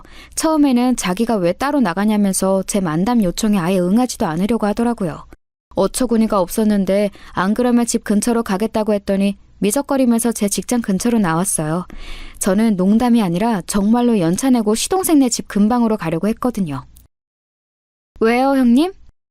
둘러서 부드럽게 말할 수도 있지만 그냥 제대로 말할게. 동서, 요새 어머님께 하는 태도 좀 보기 안 좋아. 네? 저요? 그래. 어머님이 기껏 음식 준비 다 해놓고 부르셨으면 수저라도 놓고 뒤처리라도 하는 게 예의야. 본인 혼자 입만 가지고 와서 음식만 집어먹다 가는 거 대체 어디서 배웠어? 어머님이 손님 대접하겠다고 부르신 거잖아요. 제가 그냥 그 대접만 받은 건데 뭐 문제 있어요? 어쨌든 남이잖아요. 동서는 눈을 동그랗게 뜨고서 대들더군요. 좀 어처구니가 없었어요. 머리는 나빠 보이는 게 고집은 있어가지고 제 잘못한 건 생각하지 않고 덤비려고 들었으니까요. 어머님하고 그냥 손님 주인 사이로 남을 거야? 나중에 우리 시부모님 유산 자식한테만 남겨주실 건데 동서는 자식이 아닌 거지? 네? 뭐라고요? 지금 본인이 남이라며. 그럼 우리 어머님 아버님이 우리를 자식으로 배려해 주시는 거, 베풀어 주시는 거 다 받지 말아야지. 지금 동서네 집도 아버님이 해주셨지? 대체 무슨 생각이야? 남의 집 재산 이야기까지는 안 건드리려고 했는데 얄밉게 구니까 한번 긁어주고 싶더군요. 제가 비꼬듯이 말하니까 확실히 신경이 확 긁혔는지 동서 얼굴이 울그락불그락해지기 시작했어요. 아니, 머리는 나빠서 제대로 말도 못하는 주제에 왜 저렇게까지 못되게 구는 건지를 모르겠더라고요. 동서는 화가 나서 얼굴이 시뻘개져서 저를 노려봤고 저는 그게 그냥 좀 웃기기만 했어요. 솔직히 법조계 일하면서 동서 정도 되는 성질의 사람은 너무 많이 봤고 법정에서 맨날 하는 게 입씨름이잖아요. 동서가 뭐라고 하든 저한테는 그냥 우습게만 보이는 거였죠. 그러다가 동서는 저를 쳐다보더니 갑자기 이러는 거예요. 그 얼굴로 시아주버님은 어떻게 꼬셨어요? 뭐라고? 저는 귀를 의심했어요. 개념 없는 것도 없는 건데 무슨 10대 여고생 싸우는 것처럼 저런 걸로 시비를 걸다뇨. 남녀 관계에서 진짜 조금도 메리트 없을 것 같은 얼굴이잖아요, 형님.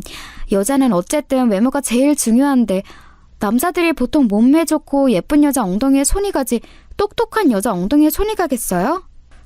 형님이 어떻게 결혼이나 했는지 의문이네요. 심지어 시아주머님 같이 괜찮은 남자하고요. 아이고. 다른 여자들하고 같이 앉아있으면 형님 진짜 선택 한 번도 못 받았을걸요? 운 좋은 줄 아세요. 시아주버님이 마음이 넓기도 하지. 동서는 저한테 한 방 먹였다는 듯이 의기양양한 얼굴이었어요. 저는 기가 막혀서 별로 대꾸할 가치도 못 느끼고 있었는데 말 다 했다는 듯이 일어나서 가버리더군요. 그런데 동서 말이 다시 생각해보니 조금 찜찜한 데가 있더라고요. 가만히 생각하다 보니까 저런 여자가 우리 시대까지 괜찮은 집안에 들어와도 되나 싶은 거예요. 저한테 어떻게든 엿을 먹이고 싶어하는 건 둘째치고라도 뭔가 뒤가 구린 느낌이 빡 드는 거였죠. 저도 하도 다양한 사건들을 접하다 보니까 뭔가 감지하는 감각이 되게 잘 발달했거든요. 어느 쪽이 구리다 하는 예감이 들면 거의 맞을 정도로요. 그래서 저는 뭐 그리 정당한 방법은 아니었지만 흥신소를 이용하기로 했어요. 법적으로 완전히 불법은 아닌 정도엔 사무실을 아는 데가 있었거든요. 남의 사건 처리해주다 보면 피치 못하게 흥신소 이용이 불가피할 때도 있긴 하고 해서 아는 곳이었어요. 그곳 사장님이 저한테 동서 이야기를 이것저것 물어보다가 웃더라고요. 저는 어쩐지 이거 좀 쉬울 것 같은데요? 그렇죠, 아무래도. 저도 그런 예감이 들긴 하는데 알아보고 일주일 내로 연락드릴 수 있을 것 같아요. 금방 해드릴게요. 심각한 사건도 거물이 얽힌 것도 아니라서 흥신소 사장님도 재미있다는 듯이 웃으시더군요. 그래서 저도 그냥 가볍게만 알아봐달라고 그냥 동서가 어떤 사람인지만 알고 싶다고 이야기를 해두었어요. 그리고 일주일 뒤 사장님한테 연락이 와서 만나게 되었죠. 사장님이 내민 봉투 속 자료들이 흥미로웠고 제가 예상했던 바하고 거의 비슷했어요. 어째 아주 예쁘더라니 미인대에 나가기 전에 바에서 일을 했더라고요. 보통 바는 아니었던 거죠? 그렇죠. 그래도 터치 안 된다고 하는 모던바, 토킹바 이런 것도 아니고 그냥 대놓고 2차 나가는 그런 곳이었어요. 대단한 여자던데 이미 20살 갓 되자마자 일 시작했던데요. 그 업계에서는 너무 유명해서 별로 조사할 필요도 없었어요. 사장님이 조사한 바에 따르면 동서는 지방광역시 유흥가에서 제일 유명한 업소에서 에이스였다고 하더군요. 이런 소리를 제 입으로 옮기는 것도 참 웃기긴 하네요. 업소나들 사이에서 에이스라니. 아무튼 그래서 상당히 그 지방에서 유명한 여자였고 몸매도 좋고 미인이라서 미인대에 나가고 난 뒤에는 더 유명해졌다고 했어요.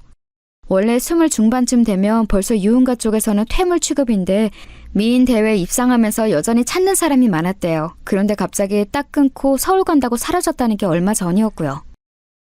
그런데 더 웃긴 거 뭔지 아세요? 중학교 졸업사진이 대단하더라고요. 어디 좀 봐요. 사장님이 추가로 꺼낸 어느 중학교 졸업 앨범이었는데 사장님이 동서가 몇 반 졸업생이었다고 이야기했는데도 한 30명 정도 되는 반학생 중에서 동서를 전혀 못 찾겠더라고요. 다들 순진하고 귀여웠지만 그렇게 눈에 띄게 예쁜 애는 전혀 없었어요. 사장님이 그중에 한 여학생을 짚으면서 웃었습니다. 이 친구예요. 하지만 이름이 다른데요? 얼굴도 너무 다른데? 얼굴 뜯어 고치고서 개명도 한 모양이더군요. 아, 세상에. 자세히 보니까 얼굴이 남아있긴 남아있었어요. 코가 눌려서 약간 돼지상이라고 하는 그런 얼굴이었는데 콧대 세우고 눈 찢고 쌍꺼풀하고 뭐 얼굴형도 뭔가 한 모양이던데 제가 수술로는 잘 알지를 못해서 정확히는 알 수가 없었어요. 사장님이 뭔가 더 한참 이야기를 해주었는데 알아듣지도 못했고요. 얼굴이 정말 대격변을 했더라고요. 아주 미세한 인상 외에는 남아있는 게 없었고 이름까지 바꿔버려서 진짜 같은 사람이라고는 상상하기가 힘들었어요. 저도 아마 사장님이 말해주지 않았다면 전혀 몰랐을 사진이었죠. 고등학교 시절에 벌써 수술 여러 번 한 모양이던데 개명은 20 되었을 때 했나 봐요. 그래서 고등학교 앨범에는 원래 이름에 예뻐진 얼굴이 남아있더군요. 이런 사람이 한둘이 아니긴 하지만 굉장히 극단적인 케이스예요. 와, 이러고서 저희 시동생 낚아가지고 팔자 피려고 한 거였군요. 네, 그리고 이게 진짜 좀 특이하고 욕해서 죄송하지만 미친년 같은 부분인데요. 고등학교 때 사귀던 전 남친이 나중에 호스티스 되고서도 물주 노릇을 했더라고요. 아, 전 남친이 전 여친 몸 파는 거 보면서 돈 퍼부어준 거예요? 네, 일부러 아주 망하라고 작정하고 돈을 뜯어냈던 것 같습니다. 과정 보면 아주 미친년이에요. 사장님의 말에 따르면 동서는 호스티스 생활을 하면서 전 남친이 집착하는 동안 아주 효율적으로 돈을 빼먹었다고 하더군요. 술집에 나가는 전 여친을 보고 실망했던 전 남친을 꼬여내서 다른 남자하고 놀아나는 중에도 옆에서 지켜보게 하고 그러면서 또 입을 나불거려서 돈 없다며 돈 빌려달라고 해서 거액을 뜯어내고 그래서 제법 유복했던 전 남친 집이 휘청거릴 정도가 되어 결국 그 전 남친도 집에서 쫓겨났다고 했어요. 사장님이 그 전 남친 사진도 보여줬는데 어딘가 시동생하고 인상이 비슷한 게 어디 가서 호구 잡히기 딱 좋은 인상이더라고요. 그런데 그 말을 들으니 좀 걱정이 되더군요. 시동생은 꽤나 허술하고 덜 떨어진 인간인데 동서한테 휘말려서 간이고 쓸개고 다 빼줄 게 확실했거든요. 야근 척은 혼자 다 하지만 결국 세상 물정은 아무것도 모르는 인간이라서요. 저러다가 시댁에도 여파가 미치며 결국 저와 남편도 피해를 입는 건 가정사실이니 제가 걱정될 수밖에 없었죠. 하지만 일단은 그냥 조용히 있어 보기로 했습니다. 저희 집 문제도 아니고 일단 한 치 건너 두 치인 시동생네 일이었으니까요. 흥신소를 이용해서 뒷이야기를 캔 것도 가능하면 알리지 않고 지나가고 싶었죠. 그대로 동서가 조용히 살면 좋은 일이지만 분명히 아닐 것 같다는 확신도 있었어요. 그렇게 동서네하고 신경전 아닌 신경전을 벌인 이후 몇 달이 지났습니다. 시부모님도 그 사이에 동서가 너무 건방지게 굴고 시동생이 그걸 편들어주느라고 말도 안 되는 소리 짓거리는 걸 너무 많이 보셔서 정이 많이 떨어지신 것 같더라고요. 원래 시부모님이 굉장히 다정하고 좋은 분들이셨는데 동서한테는 버티실 수가 없는 것 같았습니다. 사실 저는 그걸 옆에서 지켜보면서 과연 과거가 더러웠던 여자는 티가 나는구나 싶기도 했어요. 아무리 보통 일반 사람처럼 행동하려고 해도 싼 티가 나더라고요. TV를 같이 보다가 예쁜 여자가 좀 노출이 심한 옷을 입고 나온 걸 보면서는 남자 꼬시려고 저런 걸 입고 나왔다든가, 저 여자 연예인 진짜 얼굴 다 갈아엎었다든가, 심지어 가슴 성형 몇 천만 원 들여서 한 거 다 알고 있다든가 하는 소리를 끝도 없이 늘어놓더군요. 시어머니도 참 교양 있고 고상하신 분이라서 그런 말을 들으면 어떻게 반응해야 할지 모르겠는 얼굴이 되셨고, 신우이는 곧장 사자오라도 지르고 싶은 얼굴이었지만 애써 참는 게 눈에 보였어요. 그럴 때 제가 가만히 보다가 슬쩍 찔러보기도 했었죠. 동서 참 성형에 대해서 잘하네? 해봤나 봐? 네? 아니 형님, 무슨 말씀을 그렇게 하세요? 진짜 예의 없이. 어머, 아니면 아니라고 하면 되지. 왜 화를 내? 이상한 사람이네. 동서는 화들짝 놀라면서 불같이 화를 내는데 저는 왜 그러는진 모르겠다는 것처럼 어깨를 으쓱거리면서 반응했죠. 솔직히 수가 빤히 보여서 재미있기는 하더라고요. 꼭 그런 이야기만 하고 나면 여자는 외모가 다라느니 성형이라도 해서 예쁜 게 낫다느니 자연인보다는 성형 미인이 훨씬 값이 많이 나간다느니 하는 이상한 소리를 하고는 했었어요. 신우이는 그런 말을 들으면서 가재미 눈은 떴지만 제가 은근슬쩍 말려서 간신히 참고는 했었죠. 만약 그냥 두었으면 어지간히 동서하고 신우이하고 싸웠을 거예요. 하지만 동서는 사실 싸울 가치가 없는 사람이었기 때문에 신우이한테도 굳이 말대꾸하지 말라고 제가 말렸었죠. 그런데 조용하게 지나갈 리가 없다는 제 예감이 사실이 된 날이 왔어요. 어느 날 시댁 식구들이 전부 모인 날이었는데 동서 얼굴하고 시동생 얼굴이 다 무척 어둡더라고요. 좀 둔한 편인 남편이 의아하다는 듯이 물을 정도였어요. 재수씨, 무슨 일 있어요? 별로 기분이 안 좋아 보이네. 말했다시피 동서는 희한할 정도로 저희 남편을 좋아했거든요. 남편이 그렇게 관심을 보이면서 묻자 동서는 금방 빵긋 웃으면서 고개를 도리질 치더군요. 아유, 아니에요. 별일 아닌데 그냥 좀 신경을 거슬리는 게 있어서. 왜요? 뭐 부부 사이 이래요? 무슨 일 있으면 나한테 일러요. 혼내줄게요. 남편은 허허 웃으면서 그렇게 말했고 동서는 무슨 생각을 하는지 눈을 굴리더라고요. 그러더니 갑자기, 정말 갑자기 얼굴을 일그러뜨리면서 금방이라도 울 듯한 표정을 했어요. 그건 아니고요. 요즘 좀 이상한 사람이 쫓아다녀서요. 이상한 사람? 형, 진짜 이상한 남자가 하나 붙었어. 스토커인가 봐. 시동생은 아주 불안하다는 듯한 말투로 신경질적으로 말했습니다. 동서는 이상하게 가련한 척, 연약한 척을 하면서 남편한테 몸을 기울이고서는 애교 섞인 말투로 털어놓았죠. 그게 저 예전에 알던 사람인 것 같긴 한데요. 자꾸만 집 앞에서 기다리고 있고 우편함에 이상한 물건을 넣어놓고 무서워 죽겠어요. 며칠 전에는 지하주차장에서 기다리고 있더라고요. 아니 정말이에요? 야, 너는 남편이 되어가지고 그거 하나 처리 못해주고 뭐하냐? 이 사람 좀 겁이 많아서 시아주버님이 좀 도와주세요. 변호사시잖아요.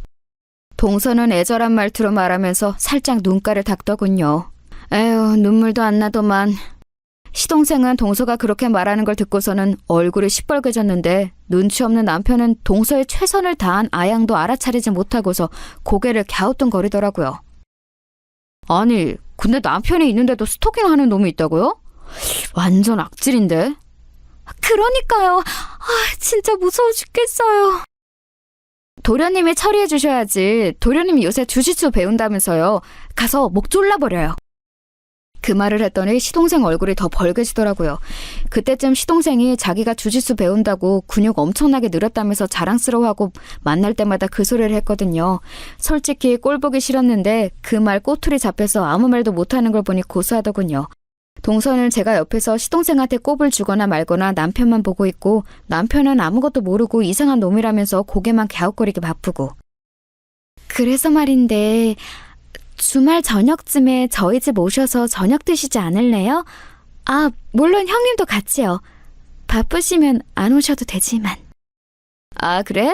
난 안 바쁘고 우리 신랑은 바빠서 말이야. 여보, 이번 주에 또 공판 있댔지? 아유, 그렇지. 요새 밀물이야. 왜 이렇게 일이 많지? 그따위 일 뒤처리에 남편을 빌려줄 생각은 없어서 제가 남편을 얘기로 돌리자 단순한 남편은 곧장 일에 대해서 투덜거리기 시작했어요. 단숨에 화제가 돌아가 버린 동서는 분해서 그런지 얼굴이 벌개지더군요. 그런데 그때 아파트 현관 바깥에서 뭔가 소리가 들려왔어요. 같이 둘러앉은 시부모님, 동선에 저희 부부까지 다 멈칫하고 돌아볼 정도의 소리였죠. 어떤 남자가 열어달라고 외치고 있었어요. 뭐야? 누구야? 저기 그 스토커 아니야? 세상에, 그 인간이 시댁까지 쫓아왔다고? 세상에 끔찍하라! 저도 순간 아연하더라고요. 아니, 아무리 스토커라고는 해도 자택도 아니고 시댁까지 쫓아오다니 쉽지 않은 일이잖아요. 저런 놈이 혹시 흉기라도 들고 있으면 어쩌나 겁이 덜컥 나더군요. 저도 평소 겁이 많은 성격은 아닌데 워낙 흉흉한 사건도 많고 하니까요. 남편도 그런 생각이 들었는지 은근슬쩍 일어나서 식탁 의자를 들었고요. 뭐 흉기 가진 미친놈하고 상대하기엔 의자가 좋은 선택이긴 하죠. 일단 다들 긴장한 채로 시동생이 일어나서 나가 문을 열었어요. 그런데 거기 정말로 남자가 한 명 서 있었는데 제가 봤던 얼굴이더라고요. 그 흥신소 사장님이 보여줬던 사진 속 남자, 동서의 전 남친이자 전 손님이었던 그 남자요. 재미 좋아? 나 버리고 재미 좋냐고. 왜 이러시는 거예요? 저 남자 전 몰라요. 모르는 남자인데 저러는 거예요. 동선은 그렇게 말하면서 남편 뒤로 숨더라고요. 남편 셔츠 잡고 뒤에 착 붙어서 숨지만 않았어도 제가 참았을 텐데 그 꼬라지를 보니까 저 화상을 우리 시댁에서 치우지 않으면 제가 평생 속이 터지겠구나 그런 확신이 들었어요. 그리고 저는 저 여자를 치울 방법도 알고 있었죠. 너 내 여친이었잖아. 내가 너한테 돈을 얼마나 드렸는데. 어머나, 돈을 드려요?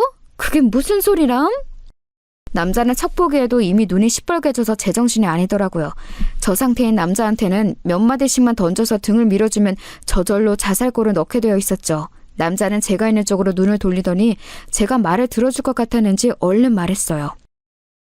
돈 정말 많이 드렸어요. 저 여자 사랑합니다. 무슨 꼴을 해도 사랑해요. 무슨 꼴이라니? 우리 동서가 어때서요? 결혼도 했는데? 결혼을 해도 술집에 나가도 사랑한다고요. 네? 술집요? 저는 놀란 척하면서 슬쩍 동서 쪽을 봤어요. 동서 얼굴이 곧 악귀처럼 변하더니 시뻘개져서 악을 쓰더라고요. 형님, 조용히 해요. 저 새끼 말 하나도 들을 거 없어요. 그냥 정신병자예요. 헛소리라고요. 동서, 그동안 당한 게 많았나 봐. 오래된 사이야? 저 새끼한테 내가 그동안 얼마나 오래 당했는데 거의 10년이 다 되어간다고요. 조금 아까 저 남자 모른다며. 오래전부터 아는 사이라는 거네? 제가 지적하니 순간 거실이 조용해졌어요. 뭐라고 말을 얹기 애매해서 나서지 못하고 있던 시부모님도 안색이 변하셨고 시동생도 순간 창백해지더군요. 동서는 자기가 잘못 말했다는 사실을 깨달았는지 급격하게 말을 더듬기 시작했어요. 그게 아니라요. 그러니까 오래전부터 저를 괴롭혔다는 거죠. 모르는 남자라고 했잖아. 개인적으로 모르는 사이라고요. 그게 무슨 소리야. 너 개명했잖아. 개명 전 이름 난 아는데 불러줘? 너 고등학교 때 나랑 사귀고서 졸업한 후에는 술집 나갔잖아.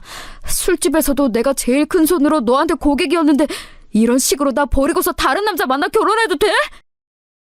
남자는 울면서 소리를 질렀어요. 술집 다니면서 오입질하는 놈인데 나름대로 순정은 순정인진 모양이더라고요. 전 술집 호스티스와 그 고객님 사이의 다툼을 시댁 거실에서 보게 되는 상황이라니 너무 예상하지 못했던 터라 어처구니가 없었어요.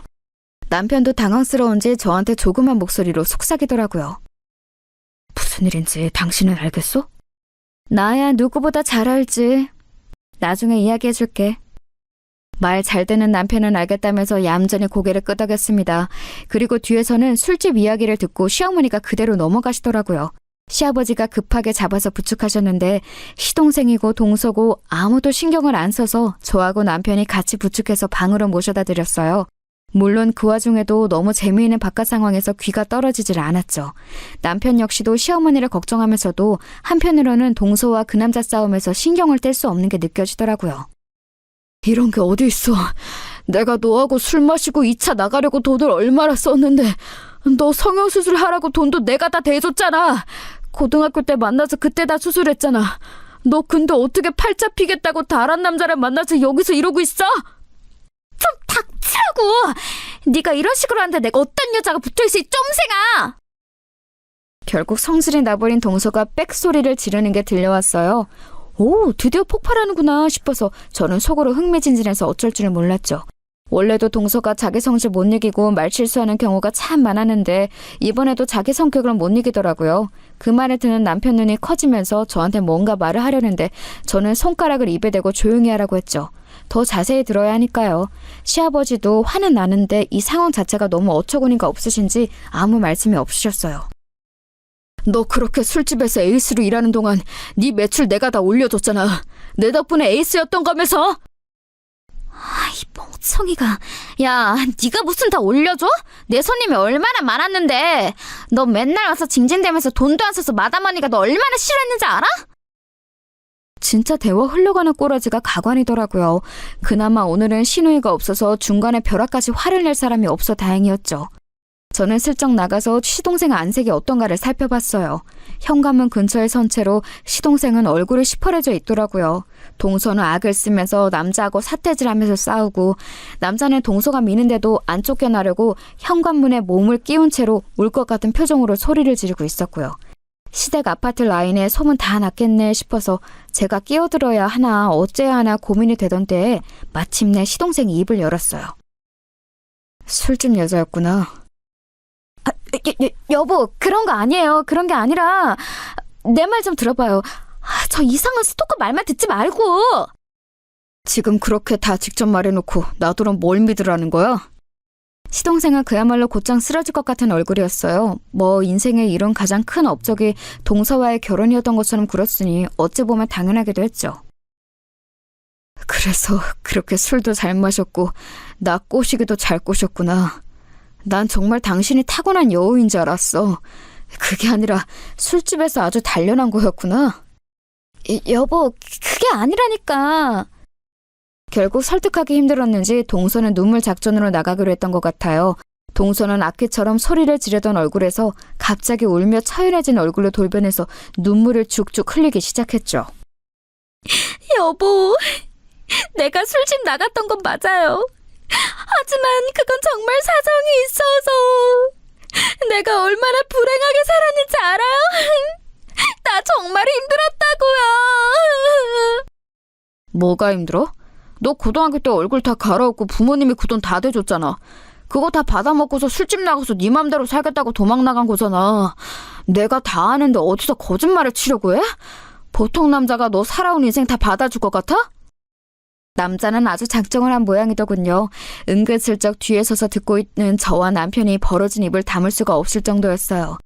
물론 제가 변호사 일을 하면서 상당히 많은 콩가루 집안을 보아오기는 했지만 그게 설마 저희 시댁 시동생 일이 되리라고는 상상도 하지 못했거든요.